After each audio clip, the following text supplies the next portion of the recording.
baperezida bafite abagore beza ndetse bakaba bafite ubwiza butangaje mu buryo bugaragarira buri wese.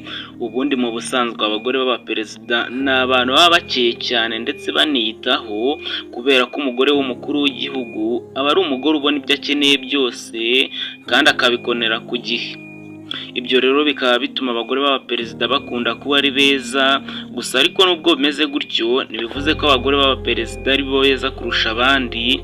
Bivuze ko rero abo tugiye kubereka, niba uri umugore ushobora gusanga bose ubarusha ubwiza, cyangwa se nawe niba uri umugabo ushobora gusanga abo tugiye kubereka bose umugore wawe abarusha ubwiza ari ikibasumba kubarusha. Uyu munsi rero twabateguriye urutonde rw'abaperezida 6 bafite abagore beza muri Afurika. Waba uri kwibaza niba umugore w'umukuru w'igihugu Perezida Paul Kagame yaba arimo, cyangwa se ukibaza umwanya yaba ariho. Niba ari uko nawe uri kubitekereza, kurikirana uru rutonde. Icyo nzi cyo neza ni uko uri buze gutungurwa. Naho njye wabategura ikiganiro ndetse nkaba ngiye kukibagezaho, banyita Alexis.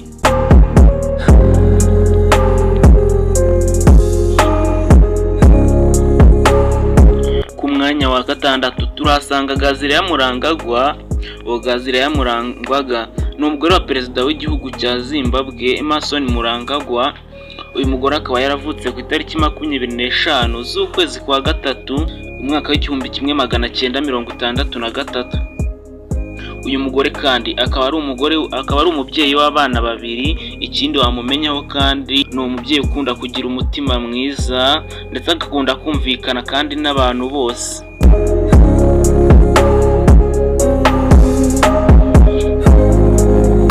Naho ku mwanya wa 5 mu baperezida bafite abagore beza muri Afurika turahasanga Denise Tshisekedi. Denise Tshisekedi ni umugore wa perezida w'igihugu cya Congo Félix Antoine Tshisekedi. Iki gihugu cya Congo akaba ari igihugu gikunda kumvikanamo intambara cyangwa se kikumvikanamo umutekano muke, akaba ari byo abantu benshi bakiziho. Gusa ariko nuko bimeze gutyo ntabwo bikibuza yuko perezida wacyo afite umugore mwiza w'igishongore.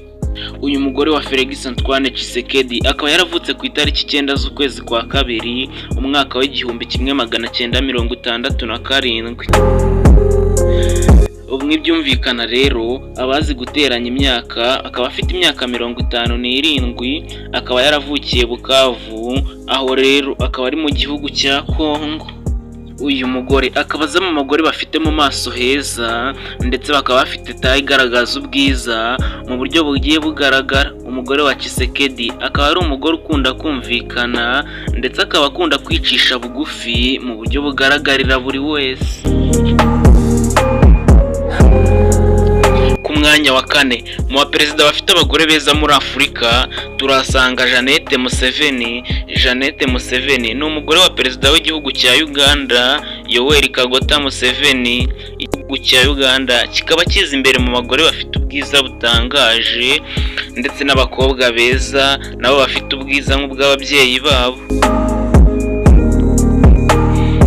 Uyu mugore rero nawe akaba azi imbere cyane mu bagore bafite uburanga butangaje. Akaba yaravutse ku itariki 24 z'ukwezi kwa 4 umwaka w'1948. Akaba ari umugore ufite imyaka 76. Ni umubyeyi w'abana 2 harimo Muhozi Kayigira Rugaba ndetse n'umukobwa we mwiza cyane Natasha Museveni. Uyu mukobwa we nawe akaba azi imbere mu bakobwa beza babyarwa n'abaperezida hano muri Afurika ndetse akaba afite ubwiza butangaje. Ku mwanya wa 3 mu bagore b'abaperezida beza kurusha abandi ku mugabane wa Afurika turahasanga Remi Tinobo. Remi Tinobo akaba ari umugore wa perezida w'igihugu cya Nigeria Abraham de Tinobo. Uyu mugore akaba yaravutse ku itariki 21 z'ukwezi kwa 8 umwaka w'1960. Ubwo abantu bazi guteranya imyaka urumva ko afite imyaka 63. Akaba ari umubyeyi w'abana 3.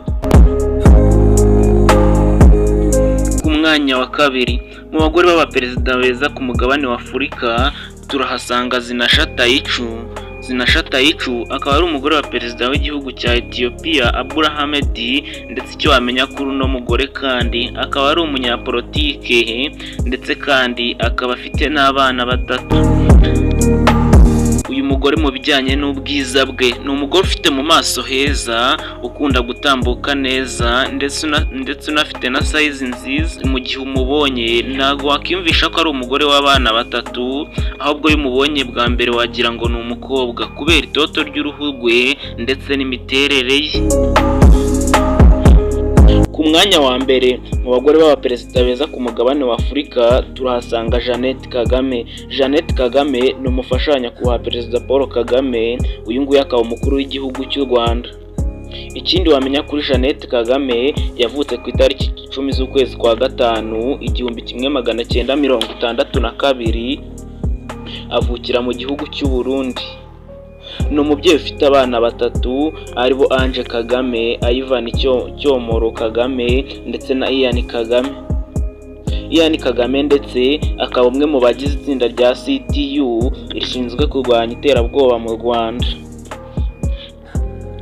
Naha dusoresha ikiganiro cy'uyu munsi, gusa tutarasoza reka ngusabe gukora subscribe, ukande like, wibuke kwandika muri comment. Njye wabateguriye ikiganiro ndetse nkanakibagezaho banyita Regis. Sigamo comment yawe, subscribe na like maze duhure muri video zikurikira.